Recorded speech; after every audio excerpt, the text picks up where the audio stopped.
on the building. It's a true foundation. I'm holding up the blood.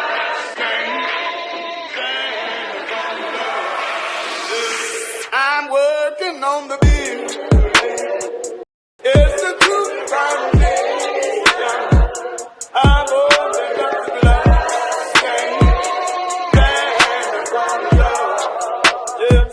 I'm working on the building. It's a true foundation. I'm holding up the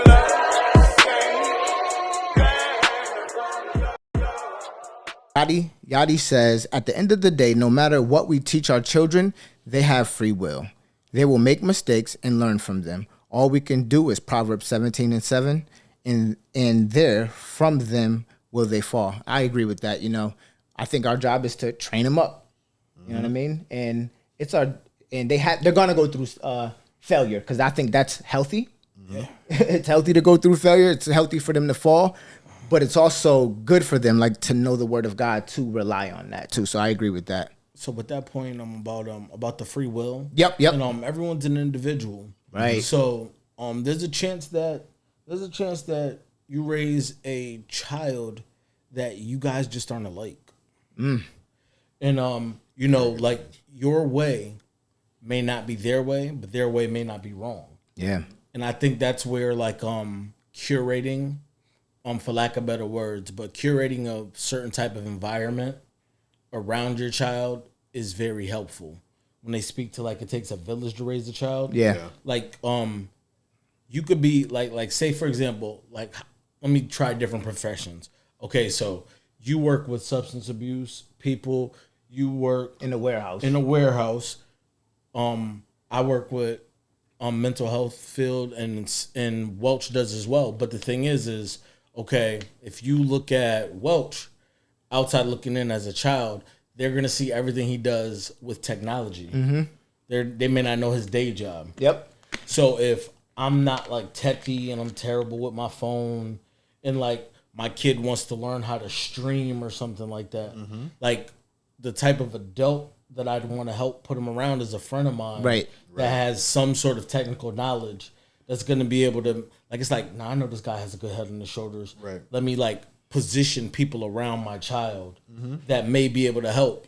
Sometimes you could be so stuck on getting the glory yourself, of rearing them in a positive direction, that you kind of, like, create space for the rebellion and the resentment.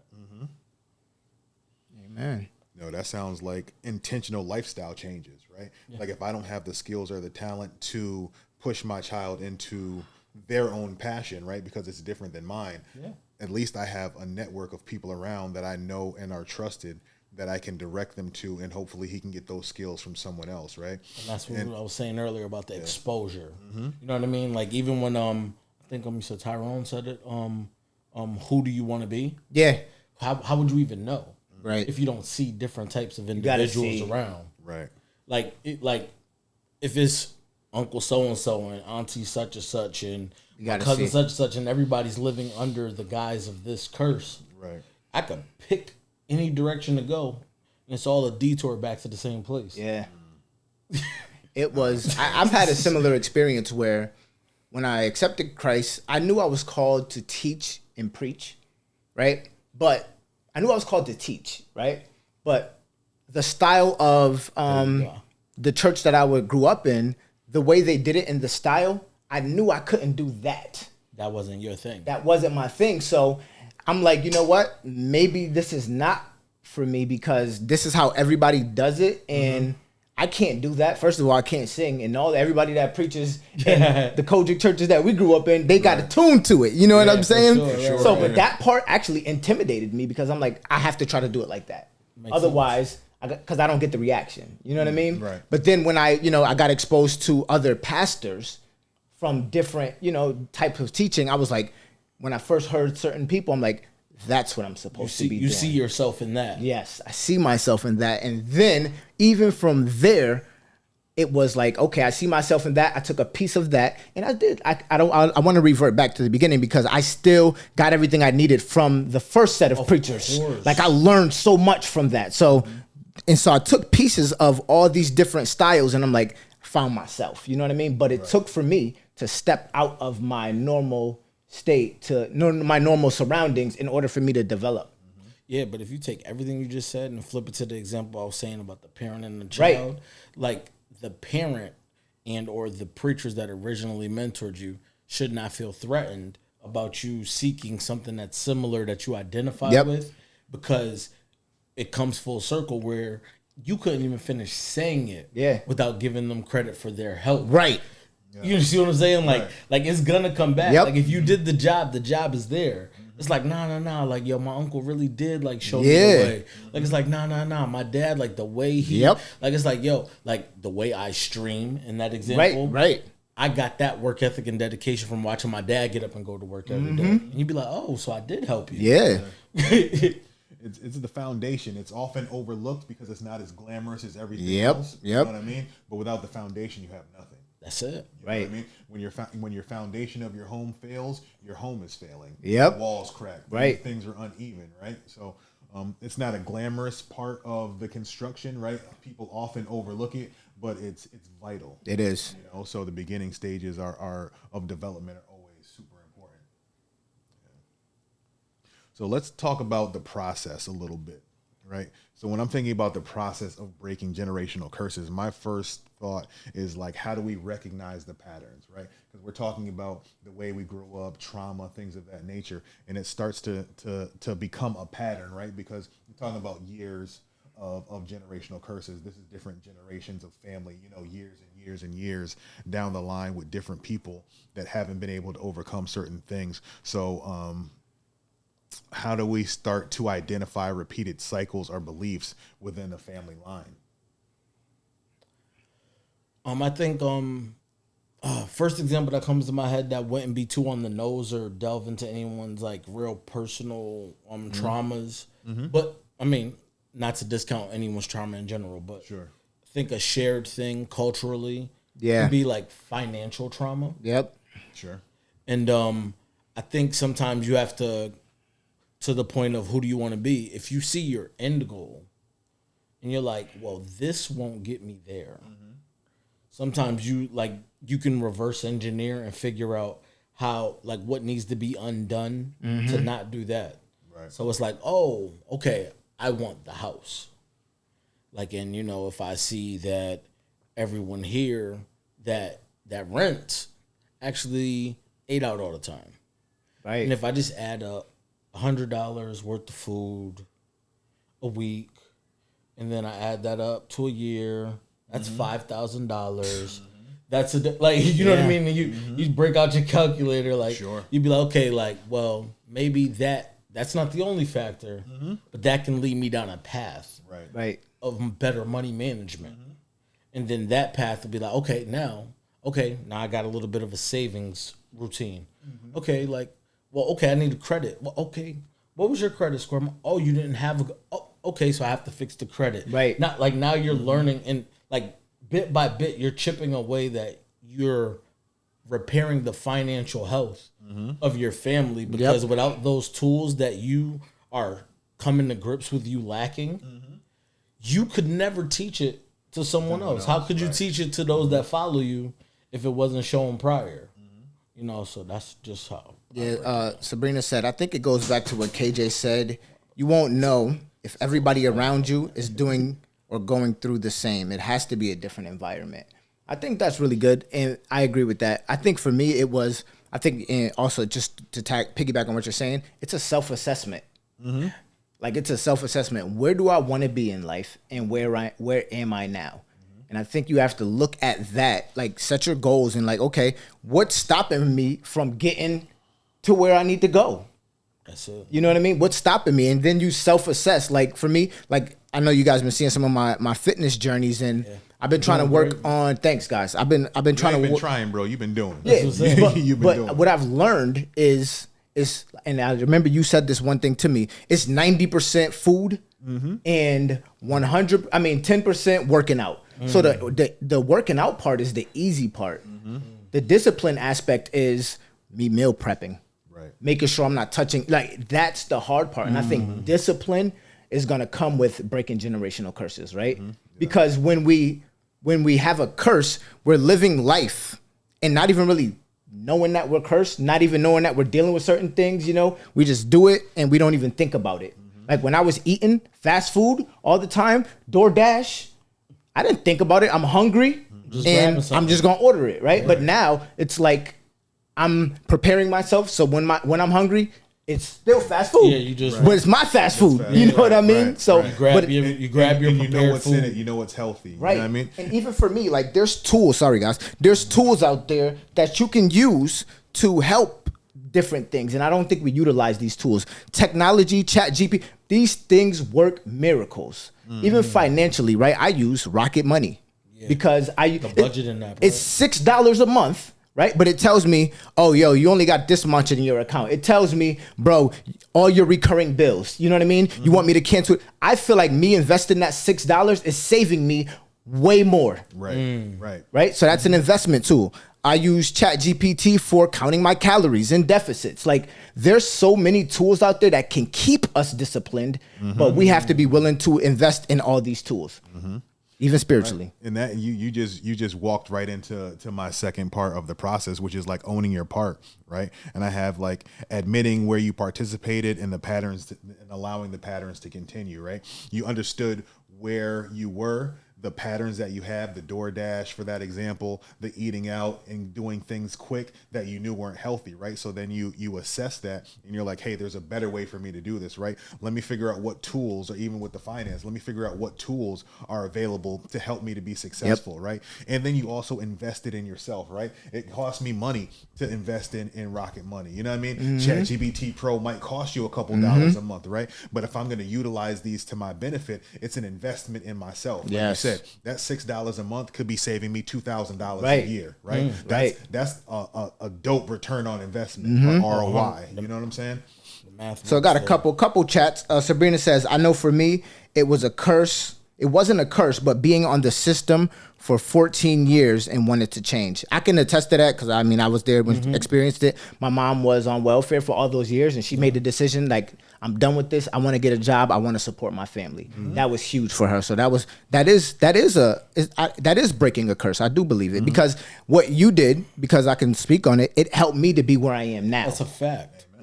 So don't think that she prevented one. Yes, you prevented one. So that is huge. Because I seen an example similar, and I'll always remember.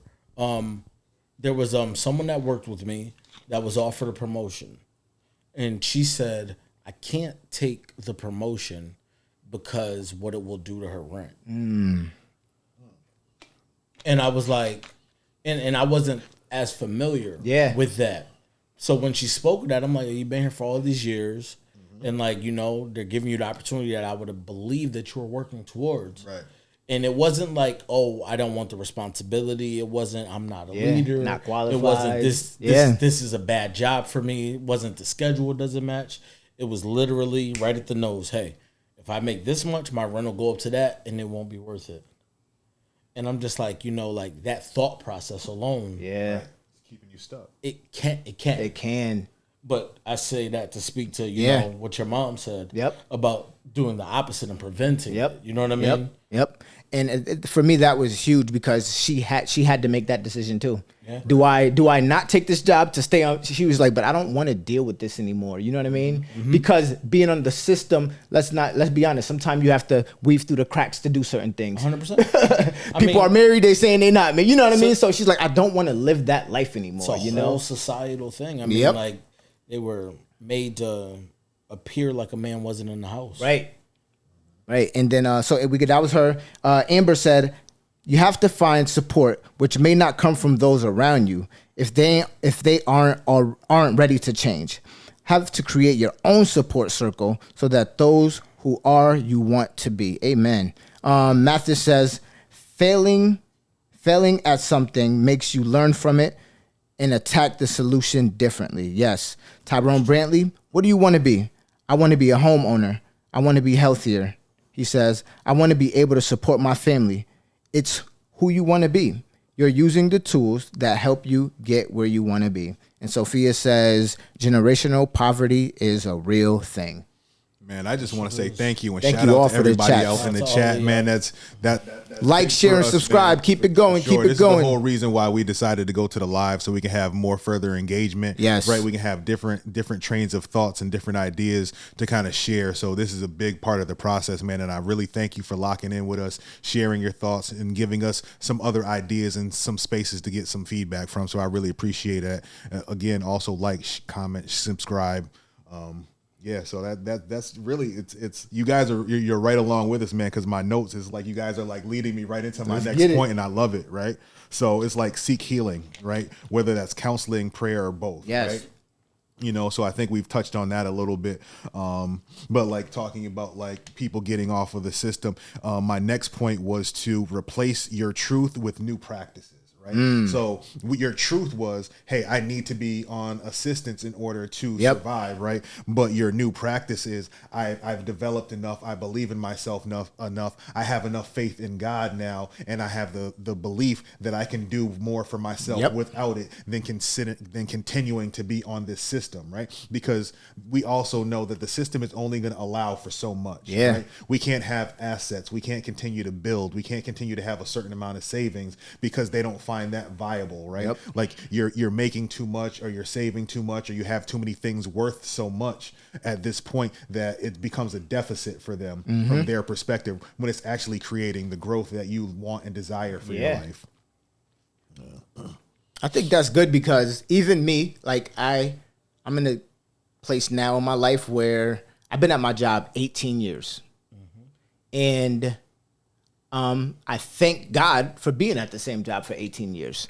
But I also am in a place now, I'm like, do I see myself being there for another 18 years? No. But I'm gonna continue to work hard while I'm here. But I'm also transitioning myself to something where I don't know what the future beholds. So that's why I was like, you know what? Let me go back to school, right? Because what if I want to take a career change? I'm trying to position myself so when the time comes that I'm ready to do that. And I think that it's okay for people to be, let's say they're on assistance, right? But start positioning yourself 100%. to get off. 100%. In every area of your life, right? So just look at where you are now. Are you satisfied? You can look at health, financial, anything. Take baby steps. Take those baby steps to get to where you want to be. And don't beat yourself up if you take a step back sometimes. You know what I mean? Take 1 step, 2 steps forward, 1 step back, whatever the case may be. But don't be afraid to take those steps. And it's going to be hard to take those steps. You know what I mean? It's going to be challenges. You're going to fail.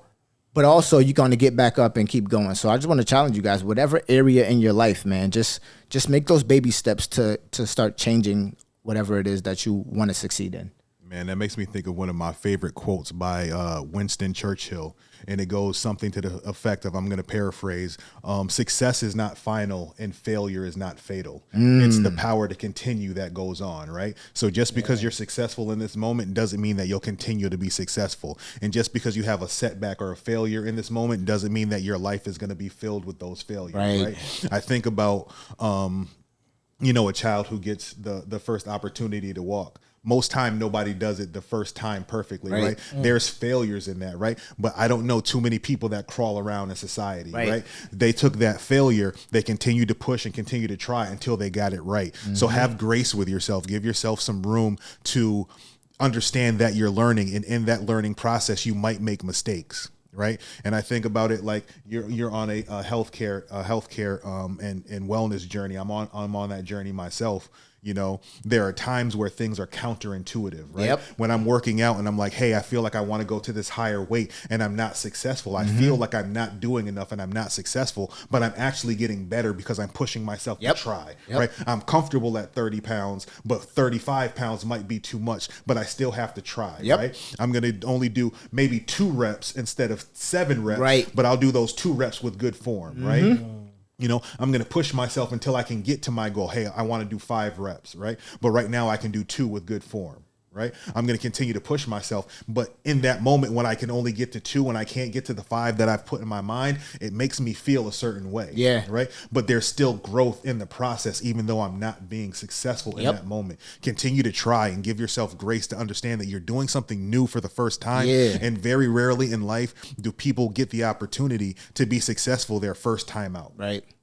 You know, those people are often called savants, right? When they just pick up something and it's like, hey, I can play the piano the first time I try. Not everybody can do right? that. Nope. That's not typical, right? But if we understand that it's going to take practice, it's going to take effort, there might be setbacks, there might be failures, right? But if I'm strong enough mentally to persevere through those difficulties, I'll see on the other side of that what success truly looks like. I'm working on the building. It's the truth.